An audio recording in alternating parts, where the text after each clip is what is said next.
ବୋଧେ ତମ ଭଉଣୀ ଏଲିସା ମତେ ଛାଡ଼ି ଚାଲିଗଲା ପରେ ତମେ ଅଛୁ ମାତ୍ର ମୋର ଏକ ଭରସା। ତମ ନିଜ ଟଙ୍କା ଖର୍ଚ୍ଚ କରି ମୋ କି ଭଲ କରିଛ, ହେଲେ ତୁମରି ଦାରେ ମୋ ଯେ ଦୁନିଆକୁ ଆଉଥରେ ଦେଖି ପାରୁଛି। ହେଲେ ତୁମରି ଋଣ ମୁଁ କେବେ ଶୁଝି ପାରିବିନି ଦିଦି, ହଁ ମୁଁ କେବେ ଶୁଝି ପାରିବିନି।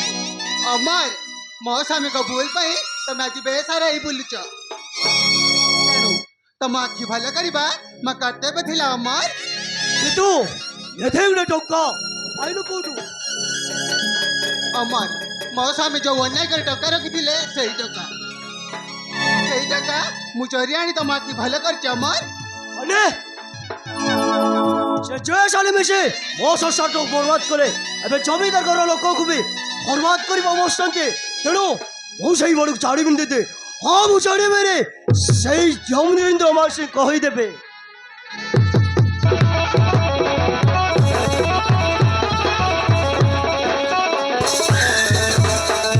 वाह वाह वाह सवाल उठाई এই কথা তো বাহার কইব, এই কথা তো সাহস করি কেমিতি? आपण भूल कहते लाल ये अंधन ये सब देखि पारुची তাহলে এই অসম্ভব সম্ভব ହେଲା কেমিতি? मु ताको चिकित्सा पर टंका देई ତୁ ଟଙ୍କା ଦେଇଛୁ? ଏତେ ଗୁଡେ ଟଙ୍କା ତୁ ଆଣିଲୁ କୋଉଠୁ? एते गुडे टंका होची तो मो अलमारी रू काढी आनीची। ଆଲମାରିରୁ କାଢିଲୁ? ପେଢିରୁ କାଢି ପାରିଲୁ? ପେଢିରେ କାଟା ସହିତ ଅଛି, ତୁ କୁଆଡେ କାଢିବୁ? ଏସବୁ କରିବାକୁ ତ ସାହସ କଲୁ କେମିତି? କାହିଁକି ନା ତମେ ଆଲିସାକୁ ତାଠାରୁ ଛଡ଼େଇ ନେଇଗଲ।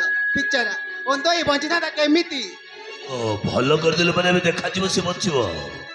ହଁ ତୁ ତ ଶଳା ଗୋଟେ ଡକ୍ଟର, ଆଉ କାହାକୁ ଦେଖାଯାଉଛି କାହାକୁ ଦେଖାଯାଉନି। ତୁ ଯଦି ଏତେ ସବୁ ଚିନ୍ତା କରୁଛୁ ତାହେଲେ ଆମ ଗାଁରେ ଦିଟା କଣା ଅଛନ୍ତି, ତାଙ୍କୁ ଦିଟା ଭଲ କରୁନୁ। କହିଲ ଅନ୍ଧ ଆମ ଗାଁରେ ବି ଦିଟା ଅଛନ୍ତି, ତାଙ୍କୁ ଭଲ କରୁନୁ କାହିଁ?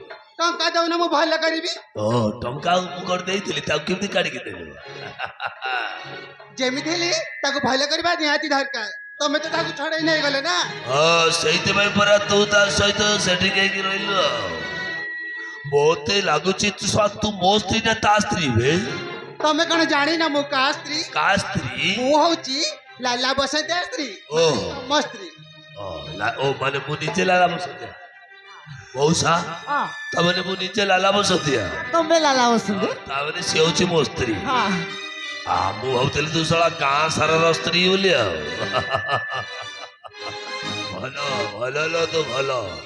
ମତେ ଲାଗୁଛି ତମେ ଦି ଜଣକୁ ତମ ଉପରେ ମୋର ନିହାତି ସନ୍ଦେହ ହଉଛି। ଲାଲା ବାବୁ ମତେ ଭୁଲ ସନ୍ଦେହ ଲାଗୁଛି।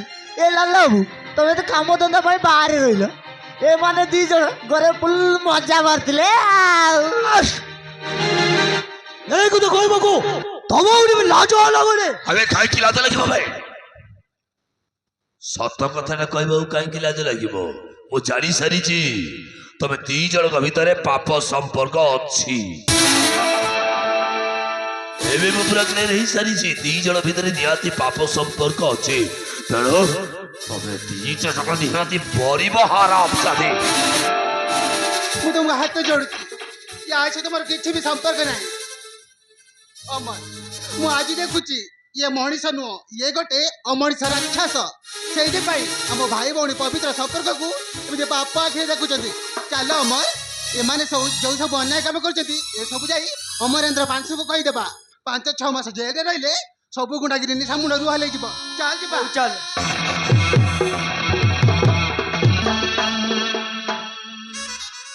ଅମରେନ୍ଦ୍ର ବାଂଶୀକୁ କହିବୁ ସବୁ ସବୁତ ହରମ କରିବା ନାଁରେ ମୁଁ ଗୋଟେ ପ୍ଲାନ୍ କରିଛି। ଏଇ କଥା ନା ତୁ ଅମରେନ୍ଦ୍ର ବାଂଶୀ ସହିତ ନୁହଁ, ତା ଘରେ ବି ତୁ ପହଞ୍ଚିବାରୁ ତା ସହିତ ତୁ କଥା ବି ହେଇପାରିବୁନି। କାହିଁକି ନା ଆଉ କିଛି ସମୟ ପରେ ପରେ ମୁଁ ତତେ ମର୍ଡର କରିବି। ସହିତ ତତେ କହିଥିଲା ଏ ଲାଲା ବସନ୍ତି ମାତ୍ର ଶତ୍ରୁ ହେ, ସେଇ ଶାଲିଟାକୁ ମରିବାକୁ ପଡେ। ତେଣୁ ତୁ ଅଲବତ ମରିବୁ ବେ ହାରାମ ଚାବି। ମୋରି ସ୍ତ୍ରୀ ହେଇ ମୋ ରାସ୍ତାର କଣ୍ଟା ହବା ପାଇଁ ଯାଉଛୁ, ମରିବୁ। ତୁ ନିହାତି ମରିଯିବୁ ରଜନୀ। ଯାହା ମାରିବାର ଅଛି ମତେ ମାରନ୍ତୁ, ରଜନୀକୁ ଛାଡ଼ି ଦିଅନ୍ତୁ, ତାଙ୍କର କିଛି ଦୋଷ ନାହିଁ। ଯା ମାରିବାର ଅଛି ତତେ ମାରିବାର ଅଛି। ଭଲ ଭଲ, ଏଥିରେ ପୁରା ମୁଁ କ୍ଲିୟର ହେଇଗଲି ତମେ ଦି ଜଣଙ୍କ ଭିତରେ ଅଲବତ ପାପ ସମ୍ପର୍କ ଅଛି ତତେ ଜଣକୁ କହିଲେ ଆଉ ଜଣକୁ କେମିତି ବାଧୁଛି କାହିଁକି ସେଇଟା ହଉଛି ଗୋଟେ ତୋ ସ୍ତ୍ରୀ ଆବେ ମୋ ସ୍ତ୍ରୀକୁ ମାରିବି ନ ରଖିବି ଖାଇବି ତାକୁ ମୁଁ କାଟିକିରି ଖାଇବି ତୁ କଣ କହୁଛୁ ଏ ଡରିଗଲା ଅନ୍ଧ ମାନଙ୍କର ସବୁ ଏମିତି ମୁଁ ଜାଣିଛି ତୋ ସ୍ତ୍ରୀଟାକୁ ମୋ ଦେଇ ଅଲଗା ଜାଗାରେ ଫେସ୍ କରିଦେଲେ ହେଲେ ତୁ ଅନ୍ଧ ଏମିତି ଧରିଲୁ ତାକୁ ଆଉ ଛାଡ଼ିଲୁ ସେ ବି ଆଉ ଅନ୍ଧ ତାକୁ ଧରିଛି ଆଉ କାହିଁକି ମନା କରିବ ତମେ ଦି ଜଣ ଭିତରେ ଧରା ଧରି ହେଲ ବା ଭଲ କଲ ତମ ଭିତରେ ପୁଣି ମୁଁ ଜାଣିପାରିବିନି ଏଇସବୁ ଭାବିଲେ ତମେ କେମିତି ମରିବୁ ବେ ହରାମ ସାଦେ